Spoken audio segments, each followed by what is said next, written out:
Hey everyone, this is Erica Sabo, so I'm changing things up from my usual series and starting a weekly vlog just because there's a lot of things that go on in life where I can't really make a more formal video out of it. So this is going to be more chit chat so I can talk with you guys about all the random things that are going on in life, and maybe we can connect on a few things. I talk about a lot of this kind of stuff on Twitter and on Facebook, but not as much on here. I used to do update videos on certain things that go on in my life, but I definitely want to make more of a routine out of it because there's a bunch. So on the video game side of things, I made some pre-orders like Bravely Default and Tales of Symphonia Chronicles, which I'm sure you're not surprised about. I'm super stoked for both of these games, as I'm sure many of you are as well. Speaking of Bravely Default, I just got the demo. I haven't played any of it yet, just because I want to spend a lot of time on it, and I know you can spend a lot of time on the demo, so I will be doing an impressions video when I can, probably soon considering the game is coming out in less than a month. So super exciting. And yeah, I mean, Tales of Symphonia Chronicles, I am looking forward to those chibi figurines so much. I went for the collector's edition for each of these, so you will be seeing unboxing videos, and yes, there will be a lot of awesome and cute things, I'm sure. On top of that, I also pre-ordered Trigger Happy Havoc, which is kind of like an investigation Ace Attorney type game mixed with a rhythm game mixed with a bunch of other random things. So I am super stoked for that. I pre-ordered that limited edition on Nipponichi's website. You can definitely do that. I think that there are still some available. Really random cool games, so I'm really excited. There were a few other pre-orders that I haven't made yet that I'm going to be making soon. Keep in mind, this is a really expensive year so far, and this is a big year for JRPGs and just a lot of like little obscure indie games and just weird anime video games. So I'm very excited. I'm very excited that these games are being localized. One that I am actually considering getting is Atlas's Conception 2. I don't know what to expect. So it's Conception 2 Children of the Seven Stars. And I was wondering, I was like, why didn't Conception 1 come out here? And then I looked into it some more, and then I realized that the translation name for Conception was Conception. Please give birth to my child. Yeah. Yep. So I can see why they did not localize this game. It's really weird. It is really weird. You have to how do I explain this? This is very strange. So I'm just gonna read this off of Wiki because I don't know how best to explain it. This is by far the best. So it says, the player's goal is to charm pure innocent girls from Granvania National Star God Academy, raise their affection for Itsuki, then produce and take the star children to explore dungeons and battle impurities. Yup. I didn't know what to think about that, so I am not surprised. So the second game is a continuation of these children in these weird kind of Persona-esque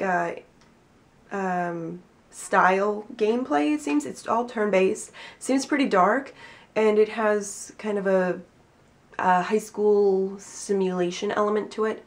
I don't think that there's dating because they're all kind of brother and sister, so that wouldn't work out very well. But they're all based on different signs in the zodiac, which is kind of neat. It's kind of neat. I'm not really sure what to expect, and I don't know if I want to get the limited edition for it. It just comes with an art book, I'm pretty sure, and a soundtrack. But I'm going to look into it more. I'm going to look into what the soundtrack sounds like, and we'll see. The artwork is beautiful, I'll give it that. It's gorgeous, but yeah, it sounds like a weird game. I don't know, this might be a little bit too weird for me, guys. I like some weird stuff, so we'll see how that goes. Now, on a less weird side of things, I am also going to be pre-ordering Final Fantasy X 10-2 Remastered. Super excited about that. Was really hoping it was going to come out last year, but things happen, right? Things happen. They want to make it the best it can be. Do it. I'm all for it. I'm all for that. So I'm going to be getting that soon. That's not coming out until March. That's why I'm waiting. I'm not going to be pre-ordering Lightning Returns. I'm not really into the new Final Fantasies, to be honest. I really want to. Because I actually like the battle system. Like, they're very, it's very different. Very different than what we're used to with Final Fantasy. But different doesn't necessarily need to be bad. I'm going to give it some time. I don't really need any pre-order bonuses for that one. Just because I'm not as passionate about it so much anymore, so I'll give it some time, maybe go grab it down the road. Yeah, I'm sure that there's probably other games here that I have missed, but yeah, I'm pretty set with my pre-orders. I don't know if I can afford much more, to be honest. It's, like I said, a very, very expensive year in video games. Now, in terms of retro video games, I have been taking a bit of a break. As you might have noticed, I haven't been talking about retro games as much. And there is something you might soon realize with me, or maybe you'll realize right now, is that I have so many different interests that I usually have to put certain things on the back burner so I can make more time for other things. And that's just the way I have to run my life, because I think that if I liked everything the same amount all the time, I would probably explode.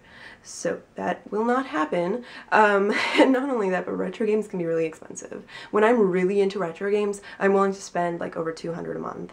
And I don't make nearly enough money for that. So I have a big wish list of things that I want. And I have very expensive taste. I have very expensive taste.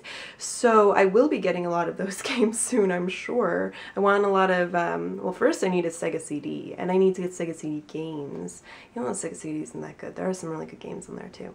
And I need to get more Saturn games, but all the Saturn games I want are really expensive, basically working designs. So, gotta love working designs. Working designs just loves to eat my money. And a lot of PlayStation games too, so as you can imagine, lot of really amazing hidden gems, classics, whatnot. But I will be getting back into that soon, and I will be getting back into Retro Renegade. If you haven't stayed in touch, you might not know that a long time ago I was like, hey, so I have 3 games I may or may not review for Retro Renegade. Those games are Crystalis, Secret of Evermore, and Vagrant Story. Which one do you want? And I had like a tie all around, so I was like, oh no, what do I do? And then I just disappeared from retro video games because I was like, this is too much. This is too much money I don't have. So as a big apology, not a little apology, as a big apology, I'm just going to be doing a review for each of them. Retro Renegade is coming back in written form and in video form. It was pretty sad in video form actually, because it was just too. Unless you want to talk about like my Halloween spotlights, because a lot of those are retro, I would consider. So yeah, those are going to be happening soon. I promise, because I've been itching for some retro games. I don't want to just talk about JRPGs and anime. I need to start moving back into retro video game territory and start collecting again. Yes, that will happen. So as another little gaming shout out, I am also a guest on Backloggers Anonymous over at Pixelbit. You might have heard of Pixelbit. I have guested on their podcasts in the past. That includes Nerds Without Pants and this one that I just mentioned.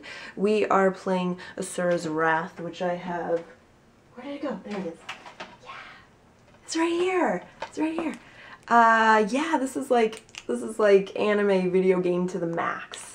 And we are playing this right now, and we're going to be doing a commentary on its QuickTime events and its anime influences and everything. We already did an episode that was published last Friday. We're going to be doing part 2 very soon, and yeah, stay tuned for that if you want to see what our thoughts are on this. I think the intro video for it turned out pretty good though, so I'll make sure to link it below, and I will talk about it on Twitter and Facebook if you're around there too. Now, speaking of anime, I just became a Funimation member just because Crunchyroll wasn't enough for me and I needed more anime. And Netflix doesn't have quite enough either to satisfy my tastes. So I'm currently watching Canon 2006 because I need something that I can kind of sob to every now and again. And yeah, that's pretty good. And there's Space Dandy, which I will get to in the future. I'm probably going to be doing like anime. I'm watching Winter part 2 or something, because I already did one, because there's a bunch. I am still rewatching The Future Diary with Bradley. I recently finished The Melancholy of Haruhi Suzumiya, I can't talk, which I loved. I watched The Disappearance as well, and I actually liked The Disappearance so much that I ordered it on eBay for insanely cheap. And then right after I bought it, the price hiked back up to like, I don't even know, it was like 80 bucks for this Blu-ray. It was insane. But I got it for 50. So yeah, I'm happy. I don't know if I'm going to be doing a review of it. I might, but I'm definitely going to be talking about it more. So yeah, Haruhi Suzumiya is like cool shit. She's awesome. And Makuru is my favorite by far. She's very cutesy, and I love her very much, very much. So there's that. Space Dandy, Canon 2006. I'm probably gonna start watching Clannad soon, and then I'm still watching Nagiyasu, and the second half of that just started, so I'm super excited. So excited. And I want to watch another, actually, as well. That's on Crunchyroll, and a bunch of stuff. So please stay tuned for another video on that as well. On my YouTube channel side of things, I am well over 2,000 subscribers now, which I am super excited about. You have no idea, it's really exciting when you start seeing K's in front of your subscription list. Like, it's like, oh, okay, I feel special. I feel really happy. It's kind of like a little milestone. So once I reach 5K, I will be doing another giveaway. Bigger this time. I really want to do something bigger this time. And that's not going to be till like down the road somewhere. But it's going pretty good so far. Well over 2,000, so we'll see where this takes me. We'll see. I'm also considering doing merchandise. I'm actually working on some stuff right now. I've been doing some really top secret designs that I will not talk too much about, but if you did check on my Instagram or my Twitter, speaking of, I do have Instagram, so I will link to that. I am making some perler stuff because perler beads are fun. They're very fun, and I'm probably going to be selling some stuff just because it goes alongside with my video series Mindbit. So I figured, you know what, a lot of you are really enjoying this, and that makes me very happy. So I want to offer something more to you rather than just the videos themselves, and maybe actually have some cool little t-shirt designs or some perler beads and things correlating with my videos.